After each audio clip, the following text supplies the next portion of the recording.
আসসালামু আলাইকুম রহমতুল্লাহ। সম্মানিত ভিউয়ার্স, আপনাদের মাঝে আজকে চলে আসছি ভারতীয় ডাবল এন্ট্রি ভিসা সম্পর্কে কিছু আলোচনা নিয়ে। অনেকে আমাদেরকে কমেন্ট করে থাকেন, কেন বারবার ডাবল এন্ট্রি ভিসা রিজেক্ট হয়? সম্পূর্ণ ডকুমেন্টস ঠিক আছে, তবুও রিজেক্ট হচ্ছে। এই কারণগুলো আজকে ভিডিওতে আমি তুলে ধরব, কেন রিজেক্ট হয় ভারতীয় ডাবল এন্ট্রি ভিসা। প্রথমে আমরা জেনে নেব ডাবল এন্ট্রি ভিসাটা কি। ডাবল এন্ট্রি ভিসা এমন একটি ভিসা যার মাধ্যমে ভারত সরকার আপনাকে বৈধভাবে একাধিকবার ভারতে ঢোকার অনুমতি দেয়। অর্থাৎ আপনি একবার ঢুকবেন, বের হবেন, আবার ঢুকবেন, বের হবেন, অর্থাৎ দুইবার আপনি ঢুকতে পারবেন, দুইবার আপনি বেরোতে পারবেন। এর নাম হচ্ছে double entry visa. Double entry ভিসাটা মূলত কোনো পর্যটক, ব্যবসায়ী অথবা কোনো রোগীর ক্ষেত্রে দেওয়া হয় না। ডাবল এন্ট্রি ভিসা দেওয়া হয় যারা প্রবাসে থাকে, অর্থাৎ আমার যে ভাই প্রবাসে থাকে, ইউরোপের অ্যাম্বাসি বেস করার জন্য প্রয়োজন, তাদেরকে ডাবল এন্ট্রি ভিসা দেওয়া হয়। ভারতীয় ডাবল এন্ট্রি ভিসা নিয়ে ইউরোপের অ্যাম্বাসিগুলো ফেস করতে যায়, যেমন পর্তুগাল, রোমানিয়া, ফিনল্যান্ড, আদার্স অন্যান্য দেশের অ্যাম্বাসি ফেস করার জন্য যাদের প্রয়োজন তারা ভারতে ডাবল এন্ট্রি ভিসা নিয়ে যায়। এটা হচ্ছে double entry visa.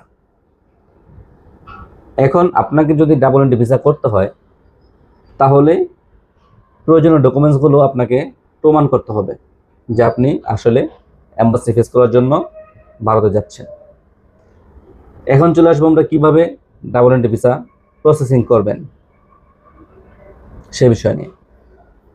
Double entry visa processing করার অনেকগুলো মাধ্যম রয়েছে, তবে অন্যতম মাধ্যম হচ্ছে আপনি প্রথমে অনলাইনে আবেদন করবেন। আবেদন ফর্মটা পূরণ করবেন হচ্ছে ইন্ডিয়ান ভিসা অ্যাপ্লিকেশন .gov.in এই ওয়েবসাইট থেকে। সেখানে গিয়ে আপনি অনলাইনে আবেদন ফর্মটা পূরণ করবেন। তারপরে হচ্ছে আপনার ইলেকট্রিসিটি বিল অথবা ওয়াটার বিল অথবা গ্যাস বিল প্রদান করবেন। তারপরে আপনার ভোটার আইডি কার্ড, আপনি যে বাংলাদেশের নাগরিক সেটা আপনাকে প্রমাণ করার জন্য আপনার ভোটার আইডি কার্ডটা খুবই প্রয়োজন। আপনি সেটা অ্যাটাচ করবেন আপনার ফাইলের সাথে। তারপরে আপনার প্রফেশন, আপনি কি কাজ করেন। আপনি যদি চাকরিজীবী হয়ে থাকেন তাহলে যে কোম্পানিতে আপনি চাকরি করতেছেন সেই কোম্পানির থেকে একটি এনওসি নেবেন এবং আপনার জব আইডি কার্ডটা আপনি কপি করে সেখানে দিতে হবে। সবচেয়ে গুরুত্বপূর্ণ বিষয় হচ্ছে আপনার ব্যাংক স্টেটমেন্ট। আপনি ভারতে যাওয়ার মতো সক্ষমতা আপনার আছে কিনা, অ্যাবিলিটি আছে কিনা সেটা প্রমাণ করার জন্য আপনাকে ব্যাংক স্টেটমেন্ট দিতে হবে। তারপরে হচ্ছে আপনার ভারতে যে দেশের অ্যাম্বাসি ফেস করার জন্য যাবেন সেই দেশের অ্যাম্বাসির যে অ্যাপয়েন্টমেন্ট লেটার আছে সেটা আপনাকে প্রমাণ করতে হবে, অর্থাৎ অ্যাপয়েন্টমেন্ট লেটারটা আপনাকে কপি করে আপনার ফাইলের সাথে দিতে হবে।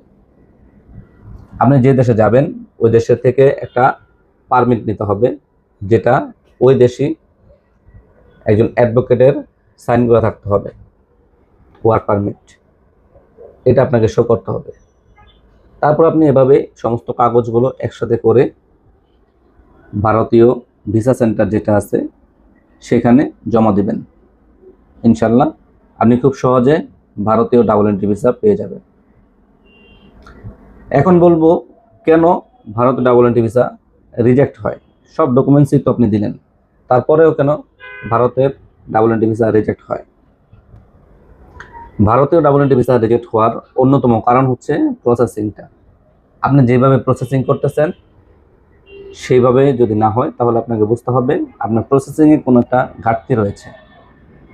এর মধ্যে অন্যতম ঘাটতি হচ্ছে আপনি যে আবেদন ফর্মটা পূরণ করলেন সেই আবেদন ফর্ম পূরণ করার সময় কোনো ভুল হয়েছে কিনা, কোনো তথ্যতে ভুল হয়েছে কিনা সেটা আপনাকে খেয়াল করতে হবে।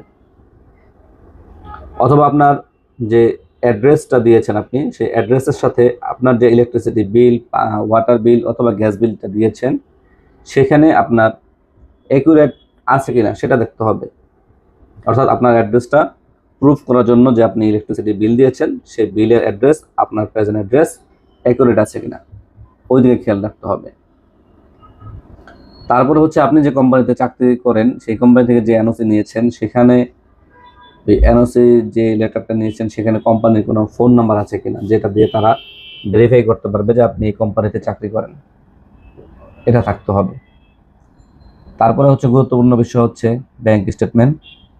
আপনার ব্যাংক অ্যাকাউন্টটা কি নতুন কিনা, যদি নতুন থাকে তাহলে আপনাকে ভিসা দিবে না। আর যদি আপনার ব্যাংক অ্যাকাউন্টটা পুরাতন থাকে তাহলে আপনি ভিসা পাবেন। ব্যাংকে পর্যাপ্ত পরিমাণে টাকা থাকতে হবে এবং লেনদেন থাকতে হবে, তাহলে আপনার এটা প্রমাণ করবে যে আপনার ব্যাংক অ্যাকাউন্টটা সচল রয়েছে এবং এই টাকা দিয়ে আপনি ভারতে গিয়ে ঘুরে আসতে পারবেন, আপনার অ্যাবিলিটি আছে, এটা প্রমাণ করতে হবে। যদি এই সমস্ত তথ্যগুলো আপনার ঠিক থাকে তাহলে আপনার ডাবল এন্ট্রি ভিসা কখনোই রিজেক্ট হবে না। এই সমস্ত তথ্য যাদের ঠিক থাকে না তারা বারবার ডাবল এন্ট্রি ভিসার জন্য যদিও জমা দিয়ে থাকে, তারপরেও ডাবল এন্ট্রি ভিসা তারা পায় না, বারবার রিজেক্ট হয়, তারপরে নিজে নিজে আফসোস করতে থাকে আমার ডাবল এন্ট্রি ভিসা কেন হলো না, এভাবে। কিন্তু আসলে তথ্য যদি আপনার ঠিক থাকে তাহলে আপনাকে ডাবল এন্ট্রি ভিসা খুব সহজে দিয়ে দিবে, এদিকটা আপনারা সকলেই খেয়াল রাখবেন।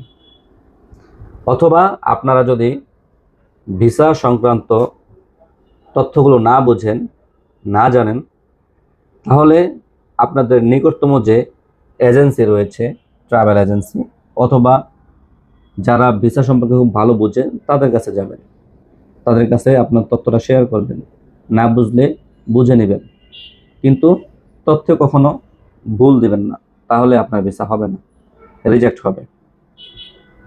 তো সম্মানিত ভিউয়ার্স, আজকের ভিডিওটা এই পর্যন্তই থাকবে। আমাদের এই ভিডিও থেকে যদি আপনার কোনো উপকার হয় তাহলে আমাদের চ্যানেলকে সাবস্ক্রাইব করে আমাদের পাশেই থাকবেন। পরবর্তীতে আরও কোনো গুরুত্বপূর্ণ ভিডিও নিয়ে আপনাদের সামনে চলে আসবো। আজকের মতো বিদায় নিচ্ছি। আসসালামু আলাইকুম ওয়া রাহমাতুল্লাহ।